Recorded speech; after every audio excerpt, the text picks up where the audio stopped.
Ketika pandemi corona ini masuk Indonesia, ketika Indonesia ada kasus, saya sudah berpikir pasti ini akan menyebar, ya pasti ini akan menjadi pandemi di seluruh wilayah Nusantara. Pandemi virus corona atau COVID-19 memberikan dampak signifikan kepada seluruh lapisan masyarakat, tak terkecuali di Kabupaten Pangandaran. Nelayan, petani, pedagang, pengusaha, pelaku wisata, karyawan hingga pelaku usaha mikro, semua terkena imbasnya. Selain mengancam kesehatan dan keselamatan jiwa, COVID-19 juga mengganggu roda perekonomian dan tatanan kehidupan. Pertengahan atau 18 Maret mungkin tepatnya tahun 2020 ya, kita memulai ya ada penutupan wilayah. Kita membuat 6 checkpoint ya, membatasi akses orang masuk dan akses orang keluar ke Pangandaran dan keluar Pangandaran. Dan setiap orang yang mendatang Pangandaran didata, mau apa ke Pangandaran, dari mana asal. Ya, maka dengan berat hati, dengan terpaksa kami memutuskan untuk melarang bis-bis akap, ya terutama daerah-daerah yang menjadi epicentrum penyebaran corona untuk masuk ke Kabupaten Pangandaran. Peran pemerintah menjadi sangat penting. Langkah-langkah kebijakan strategis menjadi upaya serius pemerintah untuk melindungi masyarakatnya dari ancaman bencana non-alam ini. Setiap daerah dituntut untuk bergerak cepat, berpacu dengan waktu, mengambil kebijakan prioritas yang dianggap paling aman. Kabupaten Pangandaran sendiri menjadi salah satu daerah yang mampu menekan penyebaran COVID-19. Hal ini berkat upaya serius pemerintah menerapkan berbagai langkah pencegahan. Upaya pencegahan, maka kita menggelorakan namanya, fokus kita yang kedua adalah menggelorakan gerakan DCCM. Di rumah saja, jaga jarak, mencuci tangan pakai sabun dan menggunakan masker. Itu langkah-langkah preventif. Pemerintah daerah untuk memotivasi memakai masker, kita membuat masker kurang lebih 150.000. Dibagikan oleh relawan, di dalamnya ada tulisan DCCM. Terus kita lakukan seperti itu. Perekonomian yang melemah di sejumlah kota besar menimbulkan masalah baru. Warga perantau yang tak mampu bertahan terpaksa memutuskan untuk pulang. Serbuan warga dari luar kota ini tentu saja menjadi risiko yang harus diantisipasi. Pengetatan wilayah serta penerapan isolasi khusus menjadi kebijakan baru pemerintah Kabupaten Pangandaran dalam upaya melindungi masyarakatnya. Selanjutnya kita baca, kita mendengarkan dari pemerintahan Presiden. Pemerintah pusat saat itu melarang untuk mudik. Maka kita memberlakukan isolasi khusus di sekolah-sekolah hampir 96 di seluruh desa Kabupaten Pangandaran.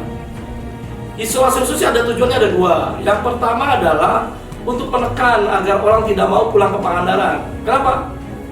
Ya, karena kalau pulang ke Pangandaran disekolahkan selama 14 hari. Desa sama kecamatan, gugus tugas kecamatan, gugus tugas desa, bisa Bapak Katimas menjaga itu. Itu dilakukan kira-kira isolasi khusus ini tanggal 1 Mei tahun 2020 di Kota Pangandaran. Mana? Siap diisolasi di tempat khusus, Pak? Ya, saya mengikuti aja, Pak, ya, untuk keselamatan bersama. Kita mengadakan rapid test dan swab kepada baik itu penduduk, pendatang ataupun penduduk asli Kabupaten Pangandaran yang diangkut secara acak kepada orang-orang yang banyak bersentuhan, banyak komunikasi dengan pihak luar, yang internal, yang penduduk lokalnya.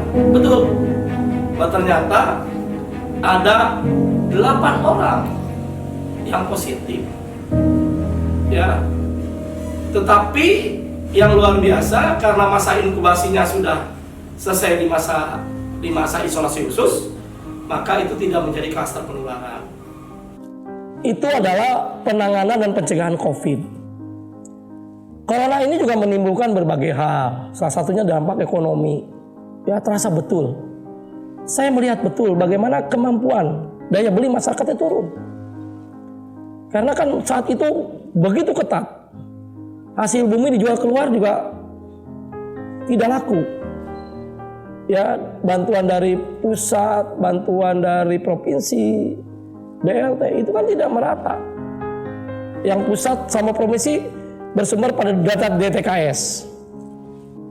Mungkin hanya 60 ribuan lah kakak dari 150 ribu kakak. Ini juga menimbulkan dinamika. Ya, orang kemampuan sudah turun semua, ada bantuan yang tidak merata. Maka sebagai kepala daerah, saya mengambil kebijakan, ya, kita berkoordinasi dengan desa. Maka saya membuat kebijakan, keluarlah peraturan bupati tentang bantuan sosial.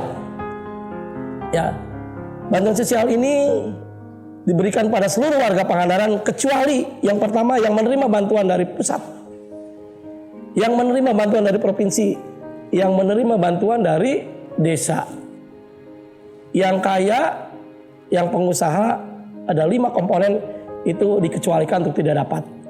Nah, sisanya ya sesuai dengan usulan desa dan sebagainya, maka kita berikan bantuan dalam bentuk voucher. Hibah uang dalam bentuk voucher, 100.000 untuk beli berasnya, 50.000 untuk membeli sembakonya. Kenapa voucher? Ya, voucher ini nanti mereka beli di kampung halamannya sendiri. Untuk apa? Untuk menggerakkan ekonomi. Warung kan lesu. Ya, kalau sekarang itu kalau itu 100.000 maka 15 miliar. 15 miliar kan bergerak. Kalau keuntungan 10%, maka keuntungannya ada 1,5 miliar dinikmati oleh warung-warung kecil. Maka dibagikan tahap pertama ada 110.000 kakak dibagikan sembako, dibagikan uang dalam bentuk voucher, 100.000 rupiah untuk beli beras, 50.000 untuk beli sembako. Upaya mitigasi yang diterapkan pemerintah Kabupaten Pangandaran cukup efektif. Penyebaran COVID-19 dapat ditekan, bahkan bertahan hingga 2 bulan tanpa kasus sejak COVID-19 terkonfirmasi di Indonesia. Pengetatan wilayah, isolasi khusus, serta penyaluran bantuan sosial menjadi kebijakan prioritas yang dijalankan pemerintah Kabupaten Pangandaran.